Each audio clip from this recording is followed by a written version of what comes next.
Alors là, tu vois, c'est en anglais, c'est marqué. Donc là, en haut, c'est marqué True Wind Angle. Ça veut dire, ça me donne la direction d'où vient le vent par rapport au bateau. Donc le bateau, c'est le 0. Et là, il y a marqué 95. Voilà, 96, tu vois. Donc ça veut dire qu'il vient de la droite, exactement, presque juste perpendiculaire au bateau. Donc les voiles, elles vont être gonflées de ce côté-là, du coup. Et en dessous, il y a marqué True Wind Speed. Ça veut dire la vitesse du vent réel. Et en fait, le vent, il est calculé par un instrument qui est tout en haut du mât. Et c'est comme un petit moulin qui tourne. Et du coup, ça me dit la vitesse du vent. Et la vitesse du vent, c'est en nœuds.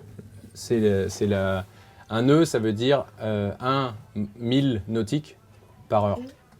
Parce que sur la mer, on ne compte pas en kilomètres, on compte en 1000. Et 1 1000 sur la mer, ça fait 1,852 km. Et pourquoi on compte en 1000 et pas en kilomètres? Parce que c'est les Anglais qui ont inventé ça. Et après, on peut avoir plein d'autres informations différentes. Donc là, je peux appuyer sur un autre bouton. Et là, ça va me donner la vitesse du bateau. Donc là, c'est 0 parce qu'on est arrêté. Et là, par exemple, la profondeur. Donc là, il y a 7 mètres. Voilà. Et celui-là, nav, ça, c'est la direction. Le heading, c'est la direction qu'on prend. Donc on va au 142. Donc c'est pas tout à fait vers le sud, mais c'est pas loin. Le sud, c'est 180. Donc là, nous, on pointe notre nez vers le 140. Quand on fait le 140 degrés sur la boussole. Précis pour toi plutôt que d'avoir une boussole? Ah non, c'est obligatoire d'avoir un compas. Il est sur le pont là derrière. Là. Mais là, ça, c'est le GPS. En course, en fait, tu connais ta position? Ouais, parce que là, j'ai la position du bateau. On le voit sur l'écran. On voit exactement là où on est. Et on voit dans quelle direction on pointe aussi. Là, on est garé là. Et alors, quand tu es en mer en pleine course, est-ce que tu connais aussi la position des concurrents? Des autres bateaux, ouais. Alors ça, c'est un autre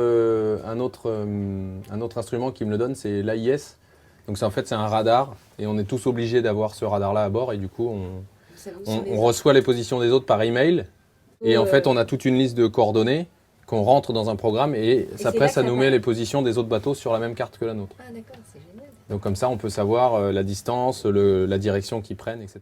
C'est les balises, c'est cette balise-là qui donne notre position. Donc, vous pouvez pas tricher. Elle peut pas, non, on peut pas. Sauf si on la met sur le radeau de sauvetage et qu'on le lâche derrière nous, mais au bout d'un moment, c'est plus dangereux, qu'autre chose.